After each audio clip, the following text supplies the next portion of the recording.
I've always loved late-night walks. There's something about the stillness, the way the world narrows to the crunch of gravel underfoot and the hush of the wind through the fields. Maybe it's the welder in me, used to the solitude of the shop, but quiet never felt lonely. Not until now. I've lived on this farm for over 40 years. It's too much house for one man, but after Maria passed, downsizing felt like erasing her. So it's just me and Bosley, my old coonhound. He's better company than most people, anyway. One night, after a long day welding, I took my usual loop around the property. The air was crisp, the kind that nips at your lungs. Bosley trotted beside me, happy as always. I'd walked that path 1,000 times, but as we neared the house, something made me look up. The second-story window, our old bedroom, was dark. Or it should have been. For a split second, I swore I saw movement. A shadow. Not the sway of a curtain, I hadn't opened those in years. Something alive. My blood went hot. Nobody had any right to be in that room. Not ever. I stormed inside, taking the stairs 2 at a time. The door creaked when I shoved it open. Empty. Just dust and the stale scent of memories. I checked every corner, even the closet where Maria's clothes still hung. Nothing. But that didn't sit right. The next night, Bosley's growling woke me. Low, guttural. Then came the creaking, footsteps directly above me.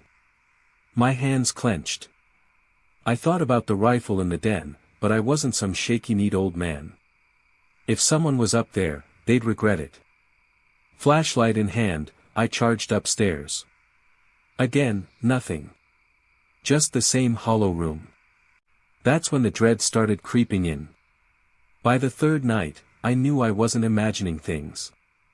The kitchen light was on. I never left lights on. Called the cops, but they found squat. Their pitying look said it all, crazy old man. Then came the worst of it. I forced myself to check the bedroom again. The door groaned as I pushed it open. Maria's clothes, packed away for years, were strewn across the floor. And in the doorway, a woman.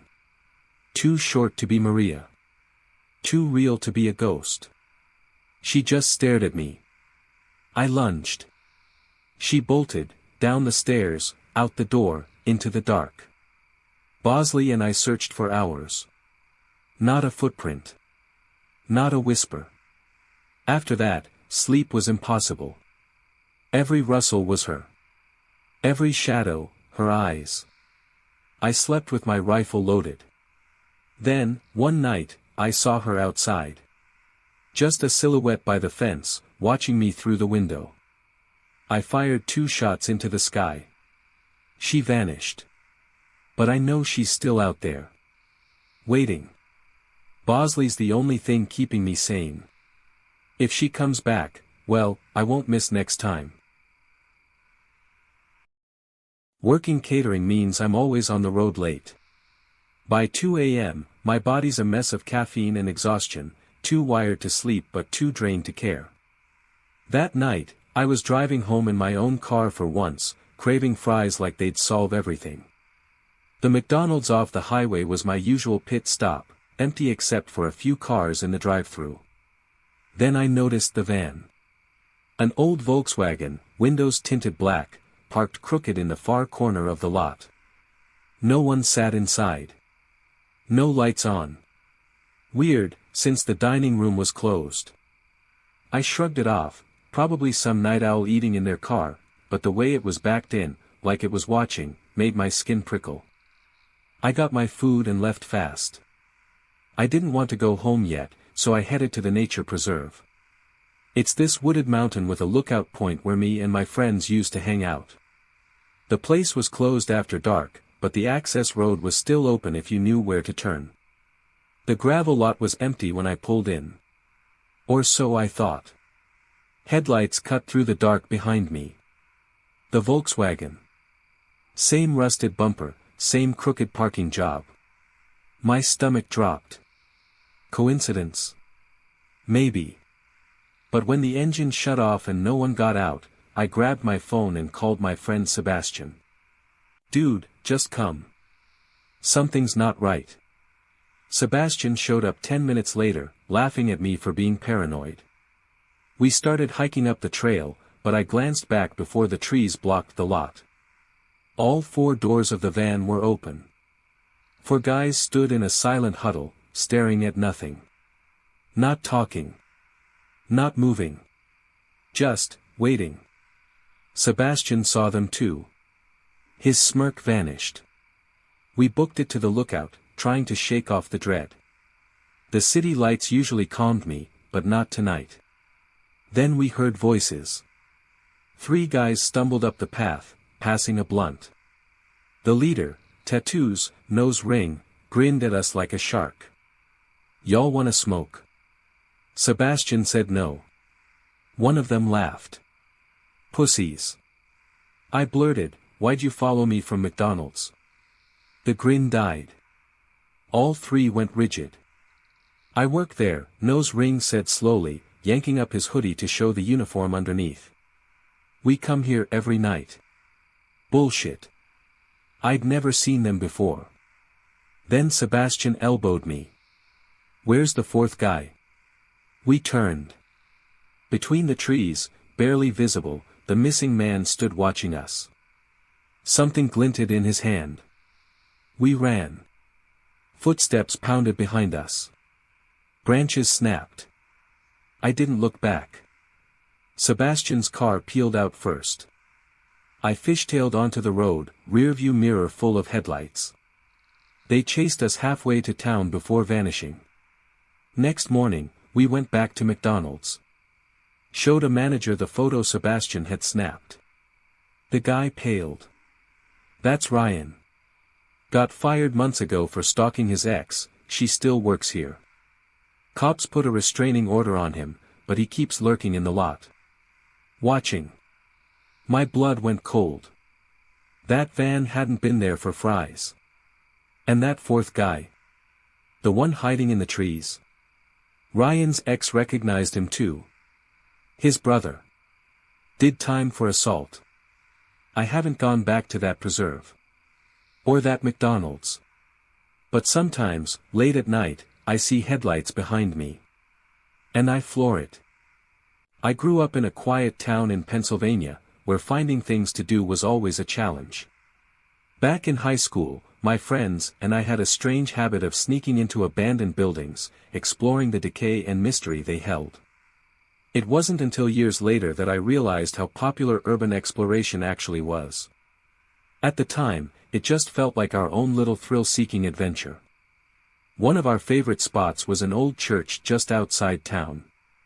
We had been there a couple of times before, and each visit sent chills down our spines. The building sat hidden behind an 8-foot chain-link fence, the doors boarded up long ago. The only way in was through a broken side window. On a crisp autumn night, 6 of us, me, Luna, Gina, Johnny, Max, and Ally, decided to pay the church another visit, bringing a few drinks along to add to the fun. Inside, the first thing you noticed was the floor, or lack of one. The wooden boards had been ripped out long ago, leaving nothing but packed dirt and a gaping hole in the center. Concrete stairs led down to the basement, the place we always ended up. The basement had 3 rooms, though only one had a door. The largest room held broken furniture, torn chairs, a busted couch. We gathered there, laughing and sipping our drinks, though I kept having to shush Johnny, who was already getting loud after just a little alcohol. Being in a group made me feel safe, but I was still on edge. Something about that place never felt right. Then, out of nowhere, a door slammed shut. The sound was deafening, cutting through our laughter. I jumped, my heart pounding as I exchanged wide-eyed glances with my friends. At first, I thought one of us had accidentally shut it, but no one was near the door. Before I could say anything, Luna, Gina, and Johnny bolted up the stairs and out the window, leaving me, Max, and Ally behind. The 3 of us weren't as easily shaken, but I could feel the tension in the air. My pulse was racing, but I didn't want to be the first to say we should leave. After a few minutes of silence, curiosity got the better of us. We decided to check out the room where the door had slammed. Pushing it open, we found a small, dimly lit space. A dusty dresser stood against the far wall, its mirror cracked. But what made my stomach drop was the red smear streaked across the glass. At first, I thought it was old paint, but as I moved closer, I realized it wasn't completely dry. The substance still had a sticky sheen, as if it had been left there recently. A cold shiver ran down my spine. Someone, or something, had been in that room not long before us. Then I saw the photo. Resting on top of the dresser was an old black and white picture of a woman in a wedding dress. She was smiling, but something about it felt wrong. The longer I stared, the more uneasy I became. It was as if her eyes were following me. Before I could process what I was feeling, another noise echoed through the basement. This time, it wasn't a slamming door. It came from the other room, the one we had just left. The sound was subtle but distinct, like the shuffle of footsteps on dirt. That was it. Max and Ally weren't waiting to find out what it was, and neither was I.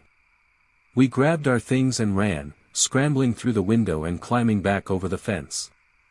When my feet hit the pavement, I turned back one last time, and that's when I saw it. A dark silhouette in the open window, watching us. To this day, I tell myself it was just my imagination. But deep down, I know what I saw. We never went back to that church again. Years later, when I finally worked up the nerve to visit the site, I found that the church was gone, completely demolished. No records, no history, nothing to explain what we experienced that night. Sometimes, I still wonder. Who, or what, was in that basement with us?